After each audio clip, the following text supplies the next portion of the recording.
నమస్తే, welcome to hit TV. నేను మీ మాధురి. ఈ రోజు మనతో పాటు ఉన్నారు సుభాష్ శర్మ గురుజీ. నమస్తే గురుజీ. అయితే మహాశివరాత్రి నెక్స్ట్ డే అమావాస్య వస్తుంది కదా. ఈ అమావాస్య మనకి ఇప్పుడు 2 రోజులుగా వస్తుంది, 27, 28 తేదీల్లో. అయితే అమావాస్య రోజు ఏమైనా చేసే దీక్షలు ఉంటాయా? ఈ శివరాత్రి తర్వాత వచ్చే అమావాస్య రోజు ఈ అమావాస్య మాఘి అమావాస్య అంటే మాఘమాసంలో వచ్చే చిట్ట చివరి అమావాస్య, మాఘమాసం ముగిసిపోయేటటువంటి అమావాస్య.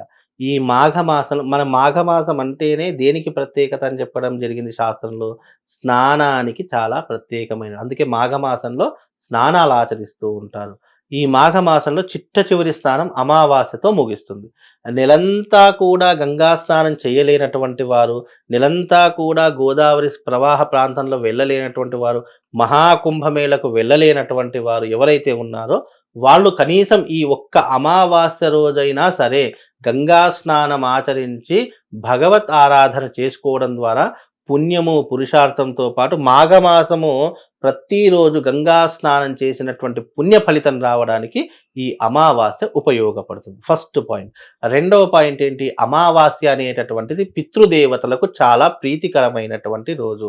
గతించినటువంటి వాళ్ళు ఉంటారు, వాళ్ళకు ఏదైనా నైవేద్యం పెట్టాలన్నా, తర్పణం చేయాలన్నా, ఏ రోజు చేయాలంటే ఇదిగో ఈ అమావాస్య రోజున వాళ్ళకు తర్పణ విధిని ఆచరణ చేయాలి. అలా చేస్తే పెద్దవాళ్ళ యొక్క ఆత్మ సంతృప్తి చెంది పుణ్యలోకాలకు వెళ్తుందని శాస్త్ర ప్రామాణికం. అలాగే అమావాస్య రోజున మనలో ఉన్నటువంటి నెగిటివ్ ఎనర్జీని దూరం చేసుకోవడానికి చాలా మట్టుకు కొన్ని క్రతువులు చెప్పారు. ఎలాంటి క్రతువులు? పితృదోష పరిహారాలు. జీవితంలో ఎవరైనా పితృదోషంతో జన్మించినటువంటి వారు కావచ్చు, లేదా పితృదేవతలకు తాము బ్రతికి ఉన్నప్పుడు కానీ చనిపోయిన తర్వాత కానీ వాళ్ళకు సరైనటువంటి కర్మ చేయనప్పుడు అది ఏమవుతుంది? తమ వంశ పారంపర్యంలో పిల్లలకు పితృదోషం అనేటటువంటిది సంక్రమిస్తుంది.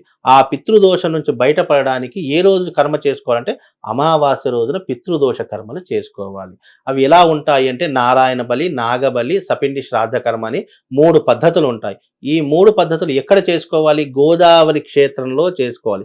దానికి అనువైనటువంటి సమయం ఏంటి? ఈ అమావాస్య. కాబట్టి ఈ అమావాస్య రోజున ఎవరైతే పితృదోష పరిహారాలు ఆచరిస్తారో వాళ్లకు పితృదోష పరిహారాలు తొలగిపోతాయి. ఎందుకంటే భగవంతుడి యొక్క అనుగ్రహం పొందడానికి మనకు 1,00,000 మార్గాలు ఉన్నాయి, కానీ పితృదేవతల యొక్క అనుగ్రహం పొందడానికి ఒకే ఒక్క మార్గం పితృదోష పరిహారం. అది చేసుకుంటే వాళ్ళ యొక్క అనుగ్రహాన్ని మనం పొందుతాం. అంటే వాళ్ళు చేసుకున్న పుణ్యాన్ని మనం పొందగలుగుతాము. వాళ్ళు ఒక్కసారి వాళ్ళ యొక్క అనుగ్రహం మన మీద పడిందనుకోండి, మనకు ఎలాంటి ఇబ్బందులు కూడా ఉండవు. జాతకంలో కనుక పితృదోషం ఉంటే వివాహం నిలబడదు, సంతానం కాకుండా ఉంటుంది, ఆర్థిక పరిస్థితులు ఎప్పటికప్పుడు ఇబ్బందులు పెడుతూనే ఉంటాయి, మానసిక స్థైర్యాన్ని కోల్పోతాము, యాక్సిడెంట్లు కావడము, అర్ధాంతరంగా మరణించడము, ఇంట్లో ఎప్పుడు కూడా అశాంతి ఉండడము, ఇంట్లో అడుగు పెట్టామరా అంటే మనసులో ఒక భయంగా ఉండిపోవడము, భర్తతో సఖ్యత లేకపోవడము, పరస్త్రీ వ్యామోహం పెరిగిపోవడము, ఇంట్లో అశాంతి, గొడవలు, ఏడుపులు, పెడవలు ఇవే ఉంటూ ఉంటాయి. కాబట్టి వీటి నుంచి బయటపడడానికి పితృదోష పరిహారం చేయించుకుంటే తప్పకుండా ఈ దోషాలన్నీ కూడా తొలగిపోయేదని శాస్త్రంలో చెప్పినటువంటి మాట ఇది. అయితే అమావాస్య రోజు అమ్మవార్లకు కూడా పూజ చేస్తూ ఉంటారు. అవును. ఇది తంత్ర విద్య అనుకోవాలా, మంత్ర విద్య అనుకోవాలా? తంత్ర విద్య. అమావాస్య రోజున చేసేటటువంటి ప్రతి విద్య కూడా తంత్ర విద్య అని చెప్పడం జరిగింది. అంటే అమావాస్య రోజున చేసేటటువంటి ఎలా ఉంటాయంటే వశీకరణ విద్యలు, శత్రుస్తంభన విద్యలు, అలాగే ఈ యొక్క వశ ప్రయోగాలు, అలాగే ఈ యొక్క ధన ప్రయోగాలు, ఇవన్నీ కూడా ఎక్కువగా ఆచరించేటటువంటి వాటిలో ఈ యొక్క తంత్ర సాధనలో అమావాస్య రోజున ఆచరిస్తారు. అమావాస్య రోజు గ్రామ దేవతలకు ఎక్కువగా పూజ చేస్తూ ఉంటారు. అలాగే దశమహావిద్యలలో ఉన్నటువంటి 10 రకాలైనటువంటి దేవతలు ఉంటాయి. కాళీ, తార, చిన్నమస్త, ప్రత్యంగిర, భగళాముఖి, ధూమావతి, అలాగే ఈ యొక్క కమలాత్మిక, ఈ అమ్మవార్ల యొక్క సాధన ఎక్కువగా ఆచరిస్తూ ఉంటారు. అంటే అమావాస్య రోజున చేసేటటువంటి సాధన తంత్ర సాధన అని చెప్పడం జరిగింది. ఇక్కడ మంత్ర సాధన ఉంది, తంత్ర సాధన ఉంది, యంత్ర సాధన ఉంది. కానీ అమావాస్య చీకటితో కూడుకొని ఉంటుంది. చీకటిలో ఎవరికి చేస్తారు అంటే ఉగ్రదేవతలకు చేస్తారు. ఆ ఉగ్రదేవతలకు చేసేటటువంటి రోజే ఈ అమావాస్య కూడా అని చెప్పడం జరిగింది. వశీకరణ ప్రయోగాల్లో కూడా కొన్ని రకాలైన విధానాలు కూడా చెప్పడం జరిగింది. కాబట్టి ఆ విధానాలు అనేటటువంటి ఆచరించడానికి ఒక మంచి రోజు ఏదైనా కావాలంటే అది అమావాస్య అని చెప్పడం జరిగింది. హిట్ టీవీ యాప్, ఇందులో short news, live news, entertainment shows, movies, digital magazines తో పాటు మీ జిల్లా వార్తలను కూడా ఫ్రీగా చూడొచ్చు. అంతేకాదు కేజీ నుంచి పీజీ వరకు విద్యార్థులకు స్కాలర్షిప్ కూడా అందిస్తున్నాం. ప్రతి వారం 10 మందికి లక్కీ డ్రా ద్వారా ఒక్కొక్కరికి 10,000 రూపాయలు అందిస్తున్నాం.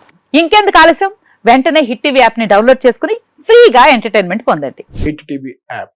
Hit TV app. Please download Hit TV app. Hit TV యాప్ని ఫ్రీగా డౌన్లోడ్ చేసుకొని ఎంజాయ్ చేయండి. మీకు నచ్చిన ఎంటర్టైన్మెంట్ కోసం హిట్ టీవీ యాప్ ని ఫ్రీగా డౌన్లోడ్ చేసుకుని ఎంజాయ్ చేయండి. హిట్ టీవీ యాప్ని డౌన్లోడ్ చేసుకుని ఆస్వాదించండి, ఆశీర్వదించండి. ఇంతమంది సెలబ్రిటీలు హిట్ టీవీ యాప్ ని డౌన్లోడ్ చేసుకోండి అని చెప్తున్నారంటే ఎంత మంచి యాప్ ఆలోచించండి. అమెరికా అమెరికాలో చదవాలనుకునే వాళ్ళకి విశ్వసనీయమైన పేరు మన శౌర్య consultancy. UK Law 1 Year Masters. UK Law 1 Year Masters. 2 years work permit up to 5 years visa. Contact Saurya Consultancy. Contact 89851 89851.